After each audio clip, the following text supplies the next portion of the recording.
La bataille pour récupérer la petite balle collante et rude. Ce week-end, un tournoi de handball pas comme les autres, mêlant compétition sportive et solidarité a lieu du côté de Toulouse. Cet événement, organisé par l'association Une Option de Plus, a pour but de récolter des fonds pour les populations équatoriennes défavorisées. Ce projet a d'ailleurs été mené de A à Z par un jeune Toulousain de 26 ans. Pour l'association, on a deux objectifs, sensibiliser le public étudiant au principe de solidarité internationale, parler un petit peu de l'Équateur, c'est l'un des pays d'Amérique latine dont on sait le moins de choses au final, donc c'est bien que les gens connaissent un petit peu les problèmes socio-économiques que peuvent rencontrer l'Équateur et les Équatoriens de façon plus générale.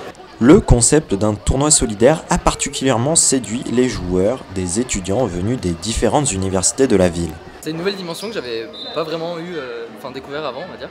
D'autres, j'avais fait bien sûr des tournois sportifs avant, mais je trouve que c'était vraiment une bonne idée de lier les deux et je pense que c'est très bien réussi et qu'il y aura des bons résultats.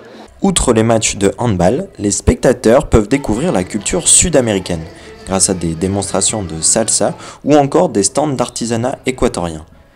Les bénévoles se démènent également pour préparer des collations pour les joueurs et spectateurs afin de récolter des fonds pour l'association. On n'avait pas d'objectif précis au niveau des fonds.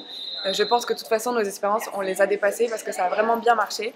Et puis de toute façon c'était aussi bien que ce qu'on espérait et même plus parce qu'il y a eu du monde, parce que tout le monde s'est amusé, parce que les joueurs étaient au rendez-vous, les bénévoles, les volontaires aussi.